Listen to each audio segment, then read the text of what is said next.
Саламатсыздарбы, урматтуу телекөрүүчүлөр? Назарыңыздарда күн маек. Өкмөттүн тапшырмасы менен Юстиция министрлиги улуттук илим изилдөө борборуна жана улуттук госпиталга жардам берип жатат.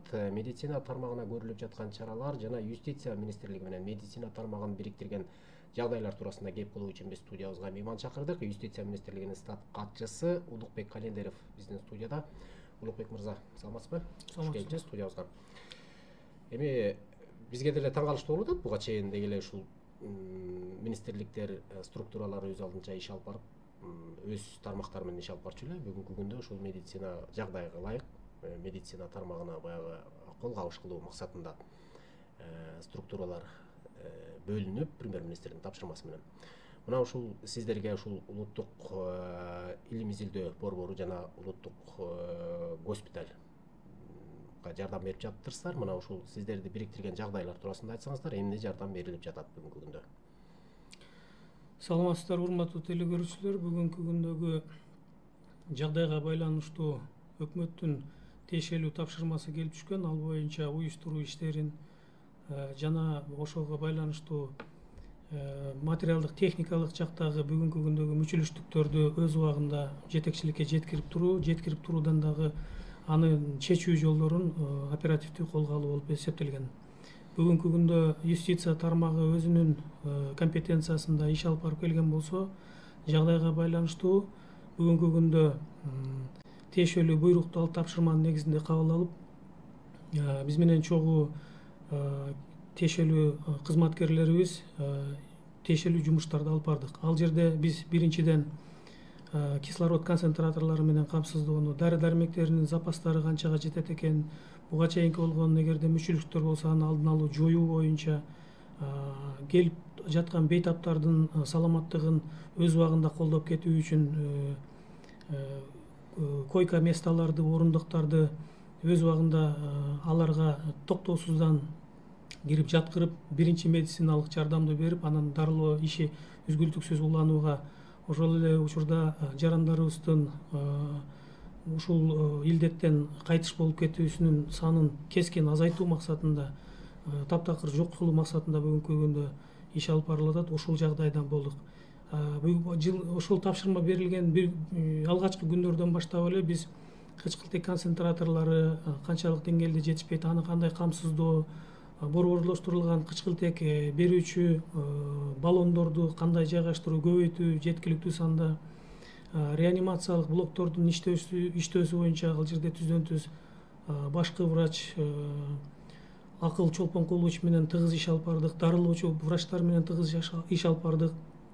Анан ошол учурда бүгүнкү күндөгү медицинанын мындай илдеттерге, пандемия, эпидемияда кандай көмөк көрсөтүү боюнча биздин дагы түшүнүктөр абдан кыйла деңгээлде түшүнүктөр пайда болду практикалык жагынан.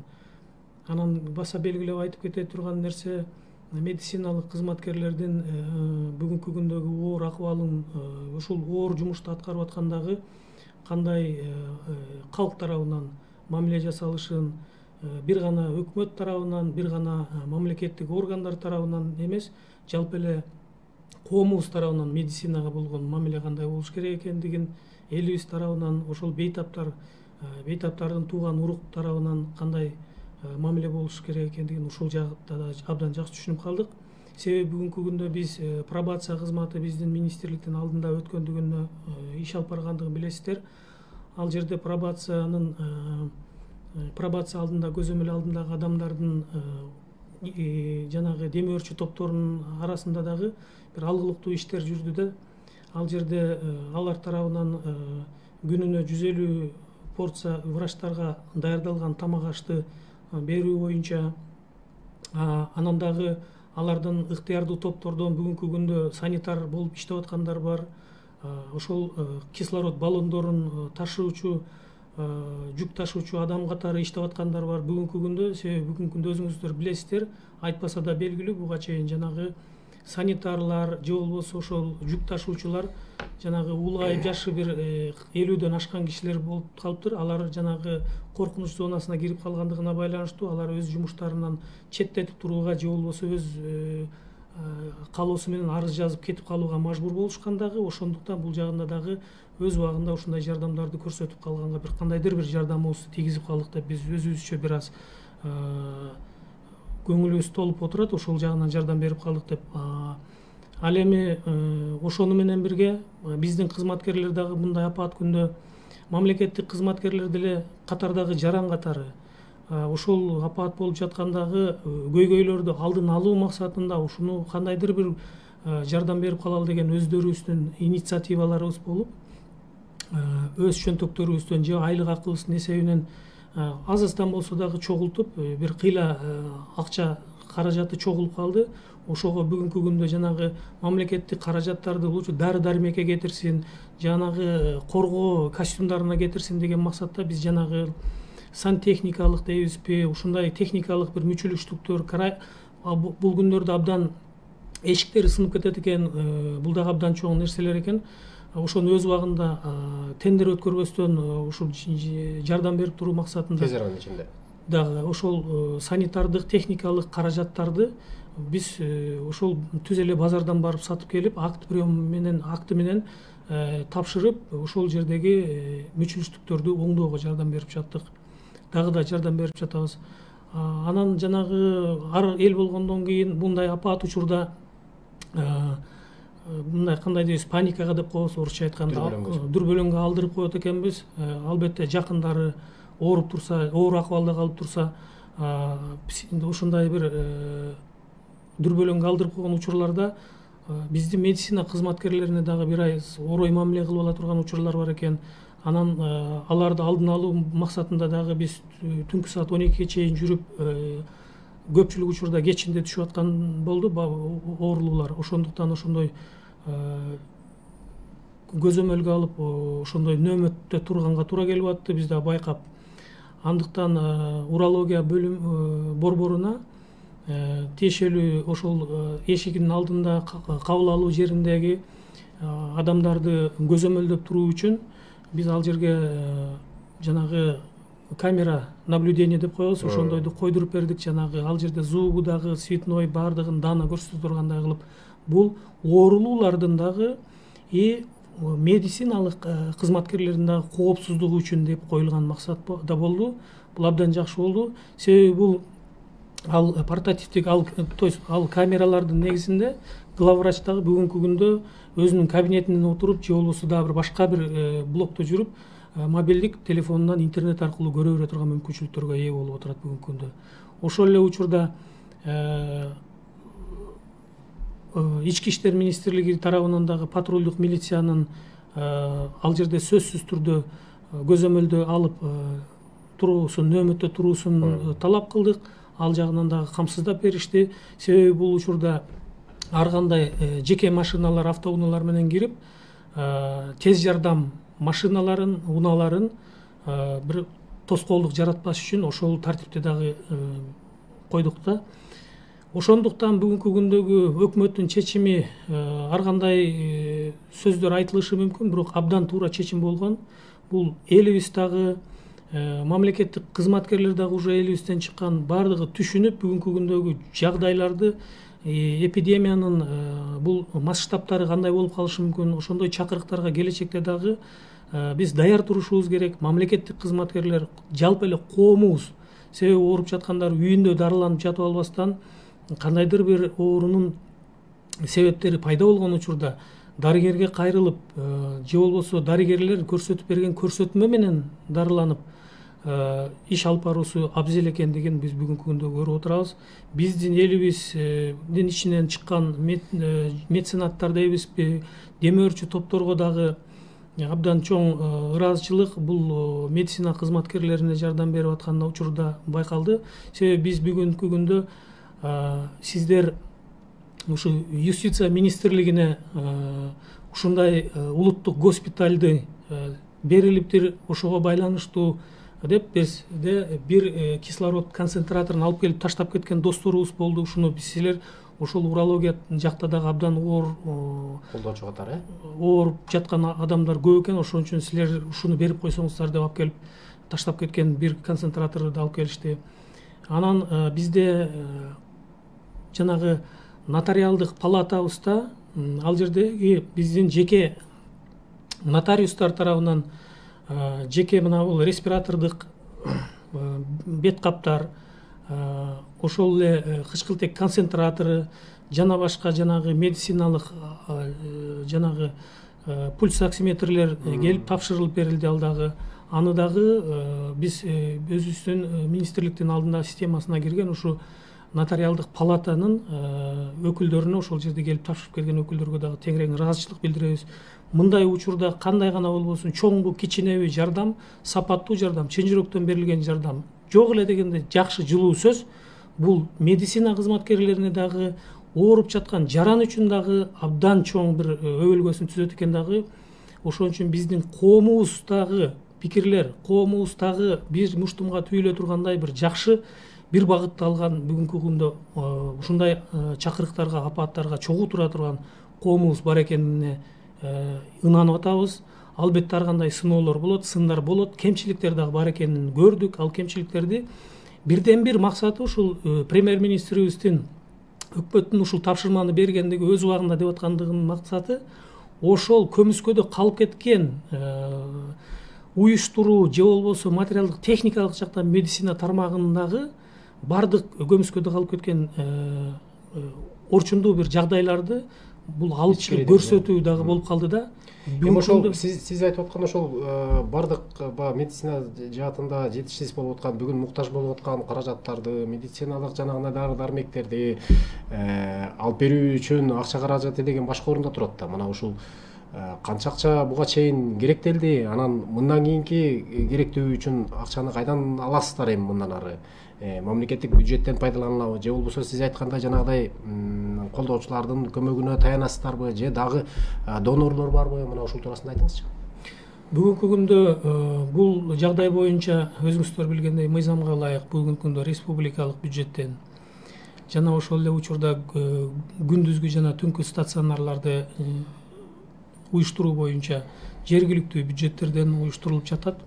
Ал эми негизинен бүгүнкү күндө бул маселелерге республикалык бюджеттен каржы жалпы жонунан республикалык бюджеттен жүрүп жатат биздин маалымат боюнча. Андыктан бул келечектеги Кудай сактасын, келечектеги да мындай чакырыктарга даяр болушубуз керек. Андыктан бул жакта өкмөттүк деңгээлде, мамлекеттик органдардын деңгээлинде ар кандай мына демөөрчү, көмөкчү жарандарыбыздын демилгеси менен бул иштер жүрө берет. Бүгүнкү күндө жанагындай бул жетпей калыптыр, тиги жетпей калыптыр деген баягындай спекуляция дары дармек чөйрөсүндө ошондой болбош үчүн бүгүнкү күндө тиешелүү чаралар көрүлүп жатат.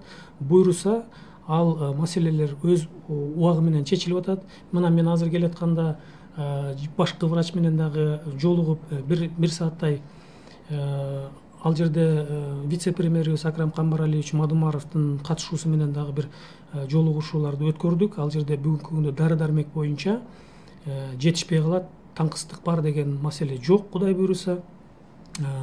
Менен баягы цифраларга так токтолуп кетпей эле коеюн. Бул тиешелүү мамлекеттик органдар Министерство саламаттык сактоо министрлиги менен финансы каражат министрлиги жооп берет. Ал боюнча себеби мен бир нерсени жалпы жонунан айтып кетейин. Каражат бөлүү боюнча өкмөттүн чечимдери байма-бай убагында кабыл алынып атат. Өзүңүздөр билесиздер, өкмөттүн чечимдери каражат бөлүү үчүн республикалык бюджетте булактар бар учурда кабыл алынат.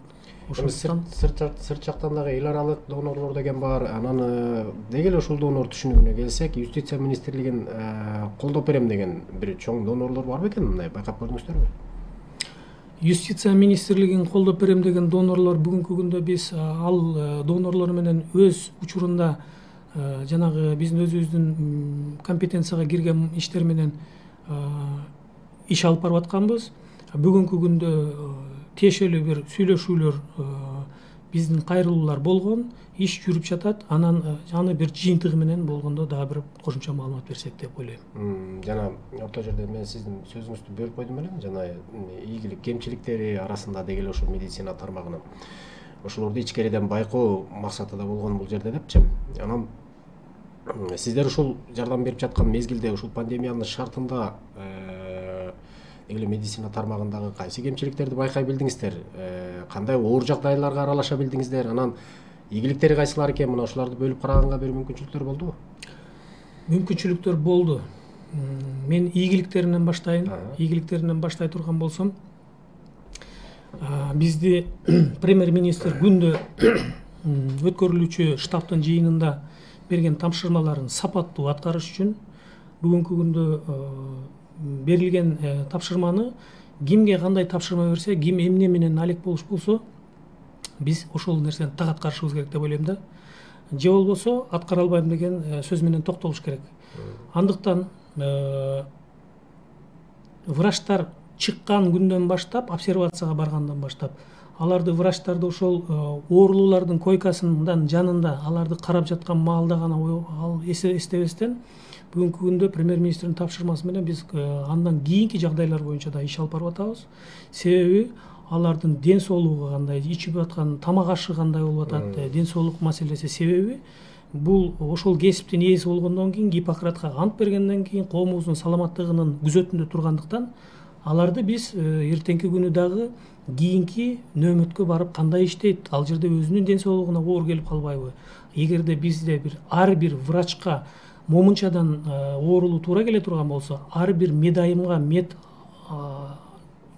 персоналга мынчадан оорулуу пациент туура келе турган болсо, анын күч аракеттерин, физикалык жактарын, ден соолугун алардыкын биринчи орунга коюш маселени дагы айтылып атат. Андыктан алардын обсервациядагы тамак аш маселелери боюнча кабар алып атабыз. Алардын ошол обсервацияда жаткырылган жерлердеги гигиеналык маселелери, душ барбы, ванна, жуунуучу жайлар барбы, жуунуучу каражаттар барбы, керек болсо ушунун баары майда чүйдө бараттар кептенип көрүнөт, бирок ошол эле учурда бул пандемияда жугуштуу инфекциялык ооруларда ушул нерселер биринчи орунда ээлеп атпайбы?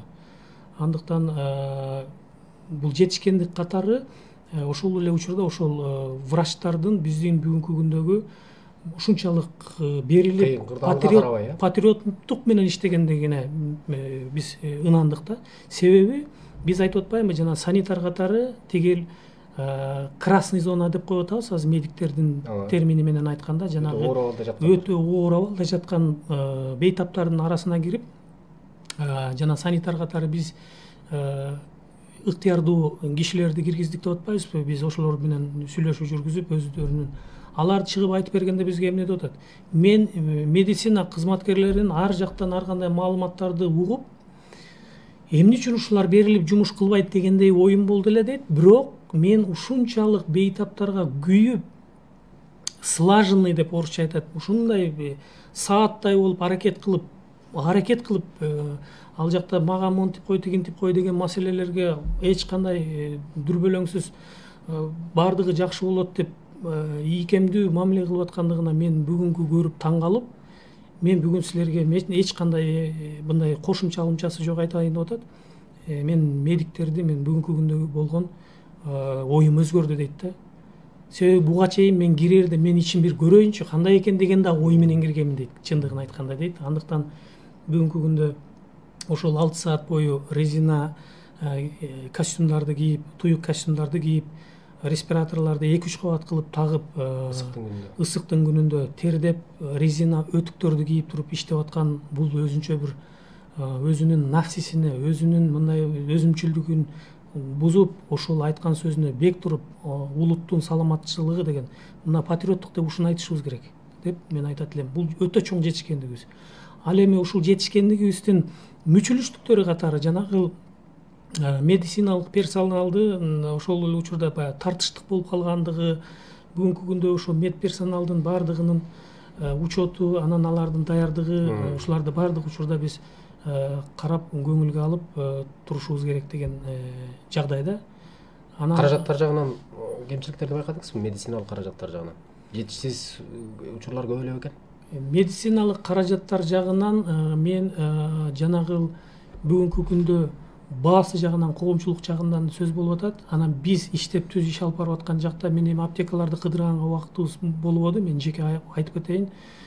Ал эми биз күн сайын кирип, тиешелүү каражаттар боюнча бүтүп түгөнүп бараткан болсо, силер 2-3 күн жок эле дегенде 2-3 күндүк запасты заранее айткыла деп биз, себеби мамлекеттик органдар, саламаттыкты сактоо министрлиги ФОМУС менен ошол эле премьер-министрдин алдындагы штабтын алдында көзөмөлдөө так маалыматтарды убагында, эгерде бизге ошол күнү мына бүгүн түгөнүп калыптыр деген маалыматты берсек, биз анда биздин жоопкерчилигибиз каралмак. Себеби андыктан бул жоопкерчиликке чейин дагы ар бир бейтаптын өмүрү, ден соолугу, ошондуктан биз ошол жагын карап аттык. Кудай буйруса, улуттук госпиталда андай жагдайга жеткирбегенге мындай жетише алдык да, жетише алдык. Эми муну менен катар бул баягы ковидтин алкагында эле ушундай демилге көтөрүлүп, ар бир структураларга медициналык мекемелер бөлүнүп берилип атпайбы? Анан бул бүгүнкү кыйынчылыктын аягы да бар. Бүтөт, ковид дагы аяктайт. Мына ушунун келечеги кандай болот деги эле сиздердин кызматташтык мындан аркы. Себеп дегенде сиздин сөзүңүздөн байкап атам, көп нерселерди ушу медицинага аралашып, көп маселелерди, проблемаларды, көйгөйлөрдүн баардыгын тең айтып атасыз. Сиз аралашып, өз көзүңүз менен көргөн үчүн баягы көп нерселер ачыкка чыгып атат да. Анан мындан аркы келечек сиздердин мындай бириктирген карым-катнаш кандай болот эми келечек? Сөзүмдү мындан баштасам, бүгүнкү күнгө чейин эле кемчиликтерди көрдүк дегенде, биз баягы кемчиликтерди мына бул ачык айтып, орун жашырсаң өлүм ашкере кылат дегендей маселе бар эмеспи? Сөз бар, улуу элибиздин ушундай сөзү, жакшы нактуу сөз бар. Ошондуктан биз бүгүнкү күндө кемчиликтерди тартынбастан биринчи орунга коюп айтышыбыз керек. Себеби мындай масштабтагы апатты буга чейин, мисалы үчүн былтыркы жылы ала турган болсок эле, мына декабрь айында бул апат пайда болгон болсо да, Ухань шаарында. Ал эми бүгүн былтыркы жылы биз билген эмеспиз. Ал эми масштабтар ар кандай болуп калышына бүгүнкү күндө сигнал бар. Андыктан бүгүнкү күнгө чейин жасалып аткан жасалбай койду десек дагы, баягы жасаган адамдардын көңүлүнө мындай жакшылыкты айтпай эле жамандыкты айта берген адамдай болбойлу. Андыктан да жасалып келген, врачтар ишти алып барган. Бирок бүгүнкү күндөгү масштаб, бул эпидемиянын масштабы чоң көңүл бурууну, чоң каражаттарды, жаңыча мамилени талап кыла тургандыгына түшүнүшүбүз керек бүгүнкү күндө. Эртеңки күнү биз ошону түшүнгөн адамдар туура чечим кабыл алат деген жыйынтыкка келип атабыз. Ошондуктан бүгүнкү күндө штабтын деңгээлинде, өзүңүздөр көрүп атасыз, президенттин деңгээлиндеги бул көңүл буруулар, жаңы ооруканаларды салуулар, ошол учурда ооруканага жер бөлүү маселеси болсо, же болбосо анын ага бир кандайдыр бир коммуникацияларга жооп берүү маселеси болгондо, бүгүнкү күндө мамлекеттик органдар аны экинчи орунга койбой же үчүнчү орунга койбой, алыскы ящикке коюп койбостон, биринчи приоритеттүү маселе катары карала турган маселенин эң өзөктүү маселеси деп көрүп калдык да. Себеби бүгүнкү күндө мамлекеттик органда иштеген адамдын дагы, мен мамлекеттик кызматчы катары карап туруп, жанагы соцсеттердеги жазуулардан көрүп туруп, мамлекеттик кызматкер бир айдан же бир башка планетадан келип обслуживать эткен катары сезип кетесиң. Ал эле ошол эле учурда биз да мамлекеттик кызматкерлер туугандарыбызды жоготуп атабыз, жакындарыбызды жоготкон учурлар болду. Аны токтолуп отуруштун кереги жок. Ошондуктан ушундай жакындарыбызды, элибиздин санын азайтпастан көбөйтүп, жакшы шарттар түзүш максатында биз бүгүнкү күндө ошол бүгүнкү болгон чечимдерди туура кабыл алышыбыз керек. Ал эми байланышыбыз биздин юстиция министрлиги катары байланышыбыз. Ошол медицина тармагындагы мыйзамдардын бат, туура, так, практикалык жүзүндө, жөн гана жазуу түрүндө эмес, практикалык жүзүндө кандай ишке ашышына биз бир мындай көзүбүз каныгып калды деген дагы бир жакшы бир мындай жыйынтык кылышыбыз керек болуп атат да. Тилекке каршы көп жарандарыбызды жоготуп алдык. Бул Кудайдын буйругу деп айтып атабыз, бирок мамлекеттик деңгээлде абдан чоң чечимдер кабыл алып атат, пландар түзүлүп атат. Ишке ашырганга мындай алгылыктуу сөз жүзүндө эмес, буну сөз жүзүндө калтырып кое турган жагдай эмес. Буну ишке ашыруу сөзсүз түрдө эртеңки убакыт көрсөтүп койт да. Ошондуктан ушундай. Рахмат. Сиз айткандай бардык структураларга керек болсо ар бир адамдарга ушул медицина кызматкерлеринин түйшүгү кандай экенин бардыгыбыз сезип билдик окшойт. Эң негизгиси ынтымак жеңет. Ынтымакта, бирдикте кыргыз эли ушул кыйынчылык күндөрдөн чыгып кетебиз деп ойлойбуз. Сиздин бүгүнкү студияга келип маек көрүп бергениңиз үчүн да чоң ыраазычылык билдиребиз. Убактыбыз аяктап калыптыр. Сиз менен коштошууга туура келди. Рахмат сизге. Рахмат, чоң рахмат. Урматтуу телекөрүүчүлөр, биз күн маекте деги эле бүгүнкү күндө, бүгүнкү шартта ар бир мамлекеттик органдардын премьер министрдин өкмөттүн тапшырмасы менен кандай иштерди аткарып жаткандыгы, анын ичинде юстиция министрлиги урология илимий изилдөө борборуна жана улуттук госпиталга кандай жардам берип жаткандыгы туурасында Кыргыз Республикасынын юстиция министрлигинин статс катчысы Улукбек Каледеров менен маек курдук. Саламатта калыңыздар.